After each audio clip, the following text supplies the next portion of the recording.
Hello there, fellow summoners. Mad Dog HT here. Got a new little profile, sporting the Dr. Doom as my top rank 4 champ. I got 2 as of this war. This is war number 12.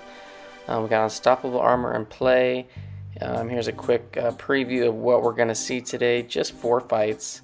Fairly light load, but we needed some specific counters for this, and we usually have somebody else do it, but we needed them to do something else.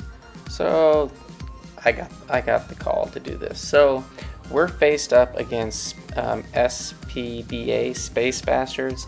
These guys are a pretty solid alliance. I think we've faced them before, and it was a fairly close war. I can't remember if they won. I'm pretty certain they did win. Here's a little quick preview of the map that we have with us for today. We got the BG2 map. That's the battle group that I'm in, and yeah, needless to say, this season has not gone too well for the team. Not to spoil anything, but it just kept not working out so well. As far as the bans for this war, we had Torch, Quake, and Ghost. So I think this is probably the first Torch ban that we've had all season, if I can remember right. If not, it was the second. So I'm going up past 7. Got Vision Aarkus on node 7. I haven't done this path all season. I do it. I've done it occasionally though, but just not this season. We got Kinetic, Transference, and Power Bond. So we're just gonna go in with Doom. We got a rank 4 Doom, just brandly new, ranked up right before this war, and you know, this is a pretty standard Doom fight. Now, you know, Power Bond deals with like power drain and whatever, but it doesn't deal with Doom's power burn or power steal abilities. So we can still Doom cycle and all that jazz. We can steal the power gains. We can gain a lot of power. And I did put on a 25% special 3 boost, and I did really intend to put on a indestructible as well, just in case this guy got to special 3 and I kind of got out of the cycle if I got pushed to special 2 and wasn't able to steal. But it was a clean fight. It went well, and I think when I was putting on the boost, I had put on that 25% gray boost, and I thought to myself, oh, I got it on. But then right when I clicked the fight, I'm like, oh, I didn't put on the invuln boost. We do put the invuln boost on for this fight. It's a Vivified Brute Force on node 16. We got Big Juggy on here, and he is an Unstoppable Armor champ. We're gonna go with SheHulk, and the whole game plan here was to just kind of wait out the first Unstoppable, and then get our parry, get our heavy off, and then do full 5-hit combos, ending in a light, ending in a medium. That's gonna get our withers up, and you can see that the slow prevents his Unstoppable from his special. We reapply. I did lose my invulnerability boost like right out the gate, which really had me concerned. I mean, Jug's special 3 doesn't have like any, you know, after effects other than him going unstoppable. But I did not want to push this guy to a special 3. I do have that 25% boost on, but he was kind of being a turd, not throwing his specials. And I can't really do a lot of 5-hit combos because it gives him so much power with Vivified. But there we have 4 of those suppressions on. So now if we get Mystic Dispersion triggered or anything like that, that will offset it. So you can see here, I think I'm going to hit him with a heavy, and he got a little bit of Mystic Dispersion. We only had 2 of those suppressions applied, but we're just going to keep trying to alternate our combo to make sure that we can kind of offset the MD, because this guy has like max MD. So when we get those precision dexes off, we want to make sure that we minimize the power gain, because there's so much power gain in this fight, and it is super annoying, especially with the Unstoppable. If you don't have slow up, it can really hamper the flow of this fight. And you can see I didn't throw off the special 3 until the very end. We do get the solo. It all went well. We just had those couple hits right out the gate, missed that parry, really messed up what I had envisioned the fight being, because I would have just pushed him to a special 3 and eaten it. But yeah, we get the solo. We'll have to end up using a health pot there. Not a big deal. I think I actually move up to this Apocalypse, apply one of my health potions for SheHulk, and then we just wait till section 2 is open. And we'll show that in just a second. Yeah, so you know, for this map, we were doing pretty well. We were executing to the plan. And then I'm moving up into section 2. We got this No 27 steady build up, unblockable, special burst lockdown. This is a rank 4 Knull max sig. So I'm gonna start out with like 13 debuffs. So he's gonna be fully unblockable this entire fight. So the whole game plan here is we're gonna power start 1. We're gonna block. We're gonna try to tap bait into get him to throw some heavies, and then just get some intercepts. So if he throws the heavy, we can get our opening. So here we're kind of tapping into the block and then kind of do like a hard block, but get out of there quick enough to where he's going to throw his heavy. And then we're going to try to push him to the special 2s. We do not want him throwing special 1s, because then we have to deal with the corruption. It's basically like encroaching stun, where you got to throw off that special when that timer goes off. Same kind of thing. Got to throw off. It's encroaching corruption. Throw off the timer. You throw off the special before that timer ends, otherwise you get corrupted, and then you can get reverse controls and just all that jazz. So here we're trying to get him to beta heavy again, and we just eat a combo to the face. That's fine. We push him over special 2. We're to our special 3, so we can get into the Doom cycle. I do have Mystic boost on.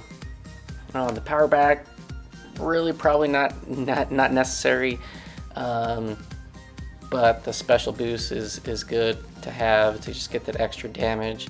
And then we just go for the cycle, push him to special 3, steal it, go to special 2, and then here we just light it off, because we want to get those incinerates going. I wasn't going to try to get like a double cycle with the double fury, and here he does end up throwing his special 1.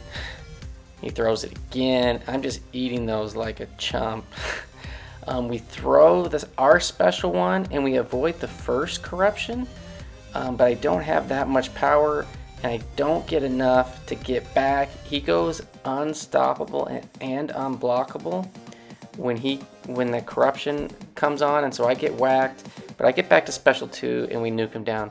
You know, not the most difficult fight, but you know, you can Doom's a tank. He can take a lot, let's just say that. So we just move up. We got one more fight on the docket for me, and this is Immortal Abomination. So I throw in one more health pot into SheHulk. I thought about putting on like an indestructible boost, invulnerability boost. I just kept on the power start 1, and you're gonna see SheHulk's SIG ability just go into beast mode. So when she is fighting science champions, she shrugs off non-damaging debuffs. So she's pretty much like Elsa Bloodstone, where she shrugs off those non-damaging debuffs. Elsa does it against everybody. I think she does it against mutants. But SheHulk, she only does that against science champs. So the heal block debuff that I had starting off, gone. It gives me the unblockable. That petrify, it just gets shrugged off, gone, and I'm fully unblockable. iAbom is a extra large champ, so those furies that I get from SheHulk's, you know, it's like 11% chance per hit to get one, and then special 1 will trigger those. Those are also taunts. They're just building up, no problem. I mean, I could hit into his block. The weaknesses that would get applied would get shrugged off eventually. But yeah, SheHulk is just perfect counter for this fight. Poison immune, shrugs off all the debuffs, don't have to worry about him going fully unblockable, and the taunts just keep those special 1s coming, and boom, there we go, fellas. I finished off a perfect season. Didn't die all season long. So here we go up, we got this Killmonger. I throw on a WhMags Prefight guidance boost for Demps, who actually goes in with his WhMags. Now you might ask, well, why didn't I use mine? Well, we needed him to get one more WhMags charge for the island, so he needed to get one back, and his was awakened.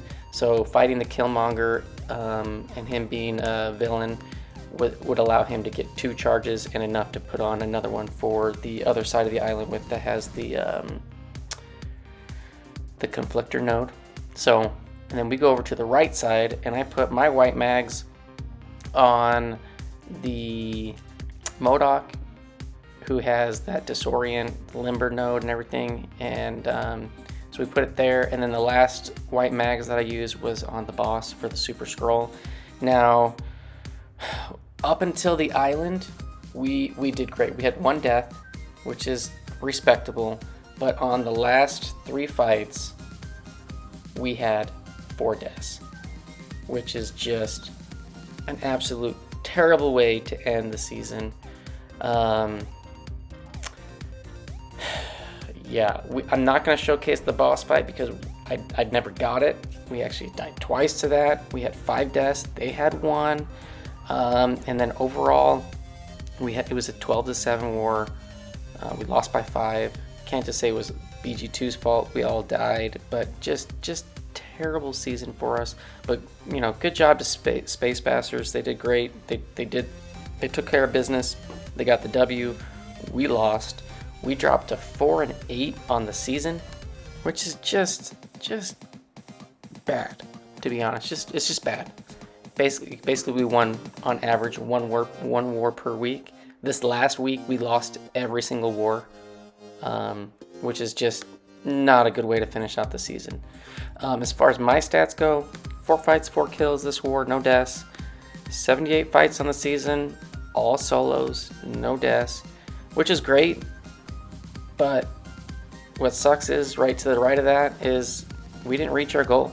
We didn't reach Platinum 1, or we didn't reach Masters. We got Platinum 1, rank number 8 overall, and that is not what we were shooting for. And it just really stinks. So perfect season for me, super unperfect season for the Alliance, and super frustrating, to just say the least. And here's my little collage of all the champs that I used, all the champs that the defenders that I defeated. Thing was my number 1 guy, 32 fights. Torch had 22 fights, and then I added my first 2 fights with Doom this season, 9 with Nebula, 3 with WhMags, 4 with Sorcerer, 2 with Warlock, and then I added another 2 up to 5 with SheHulk. Took down a lot of Man-Things, took down a lot of Nimrods, took down a lot of iHulks, and yeah, I mean, as far as like defenders that we beat, I think we beat a pretty good variety of them, and then we saw a lot of it. APOC, we saw him 6 times, so like it's just interesting, like the champs that I got matched up with. But then here's the items for the war. It's pretty light war, only 4 fights, and I was able to use the 6-hour boosts to cover all those, 2 health pots, and then just look at, I mean, as far as the boosts go and the items, quite a bit. But you know, if you don't want to die, you gotta throw on those boosts. You gotta put on those items to make sure that you do everything in your power to mitigate the chances of dying. Because I'm gonna make mistakes. Most people will make some mistakes, but a lot of those mistakes can be the detrimental death can be prevented with some items in play. And you know, all the items you see here, I mean, there's a huge chunk of those that comes from the Kabam compensation, but I mean, that's all just me playing the game, farming it. I did buy 1 of the EQ packages. That was like 3,000 units, but those units all come from grinding the arena and stuff. So if you play the game, you can get those, and if you don't play it enough, then you can obviously get them with units. But yeah, it's interesting to see how many items I've used over the course of the season. I haven't tried to track this view at all, and it's pretty interesting in my mind looking back in retrospect. And then just last up, here's the results. So when the night of, when the rankings came out, we saw that we were Plat 1, number 11. Good job to GT40 pulling out the number 1 spot For Loki got number 2, and SSX1 Savage Squad got number 3. Congrats to those guys. Awesome work. You can see the rest of this leaderboard. We're gonna go through it. And this is the original leaderboard. So this is like, you know, war ended, and then, you know, an hour later or whatever the leaderboard comes out. This is what we saw. Now, this is not what we saw the next morning.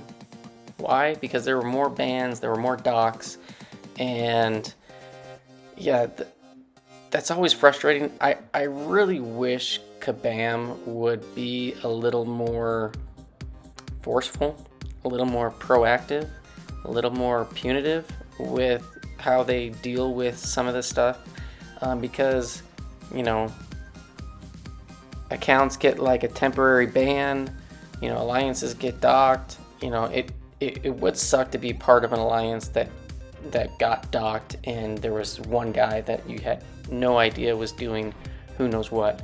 But I don't know, there just needs to be more punishment, I believe. And, you know, even maybe like a Scarlet Letter approach where, you know, somebody gets banned, like that should be like visible on accounts, because there is nothing worse trying to recruit and trying to actually vet accounts to see that they're legit, that they're clean, that they're not going to come over and screw you over. I wish there was more transparency in the game for that, because, you know, I feel for the alliances that get banned and docked. I mean, I can't say that, you know, the 3 alliances that were above us, that they knew that there was a cheater amongst them, or not. Who knows? I can't make up those stories. I can't, you know, I don't have any knowledge to any of that stuff. But I just, you know, I wish Kabam would more frequently throughout the season do this. Like, if there's a cheater after a week, boom, ban the account. Don't let them participate for the rest of the season.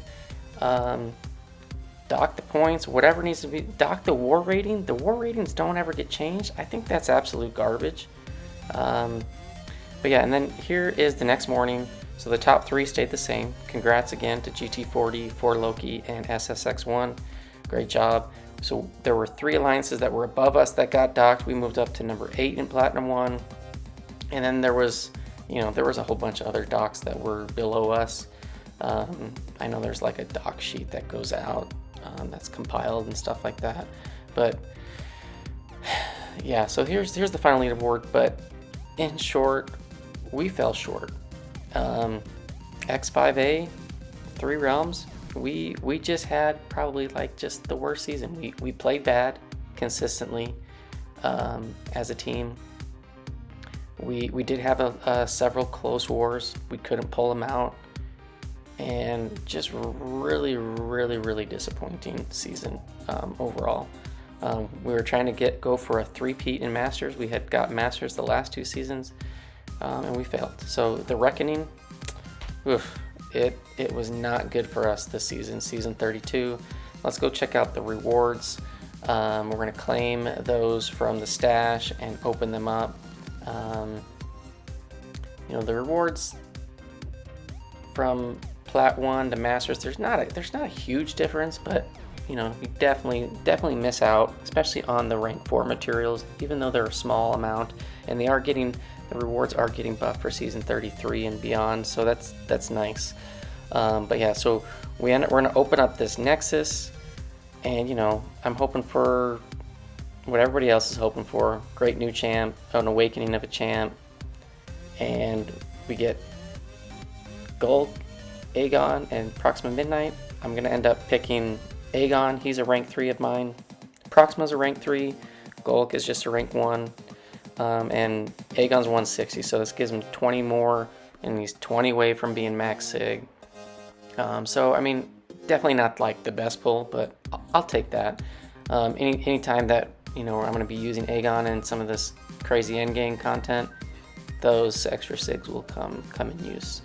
And then we have enough shards to get 1 feature, so we're going to open that. We're still on our hunt. We're trying to get Kitty. Anti-Venom would also be cool. Cersei would be pretty cool. Awakening Hype and Ghost Rider would be cool. And we spin it, and we stop it, and there goes Kitty, and rolls over to Vision. Now Vision's Awakening, so I'm actually pretty happy with that. It kind of stinks that it rolled over and Kitty onto that, but you know, we'll end up using Vision at some point in time, and I'm actually considering taking him up. He's still rank 1 right now, but yeah, not the best season rewards as far as the 6 stars go. I don't open up any of like the tier 5 CC stuff. I'm saving that until I actually need to see something. And then last up, here's just a quick overview again. Season 32, I got a perfect record on my fights, 78-0. I had 3 boss solos. I had 8 island minis that I took down, 27 shared fights. And a lot of those shared fights were a handful of the Strike Counter Fury Masochism node on 20, and then the EMP modification Burden of Might node, Aspect of Evolution coming out into section 2 on the left side, and then node 46, the Buffet Chitinous Thorns. So I took a lot of those fights. I was usually over on the pass 1 through 3 side. And then you can see all the items I used. Again, just another glance at that. It's kind of mind-boggling. Compensation definitely playing a part there. And then the Platinum 1 finish, which is just the worst. So perfect on my side. Very much far from perfect on the team side. Really stinks. We are making some changes this next season. It really stinks because, I mean, we got guys that are leaving because they were kind of fed up, and rightfully so. We're kicking some guys just because of performance, which really sucks. I really hate that part of the game. But you know, it's time for some changes, and we got some new guys coming in. I'm excited about several of the new guys. Got a couple new guys coming into my battle group, so it'll be exciting to see what we can do, put together. Hopefully we can gel well. But yeah, that's it for the season 32, fellas. Hope you enjoyed. Hope you liked following some of the fights. Hopefully some of the fights that I showed kind of gives a good view of, you know, of what you guys can do, what you guys can consider as far as countering certain things. But thanks for watching. Hope you enjoyed, and I will see you in the next one. Peace.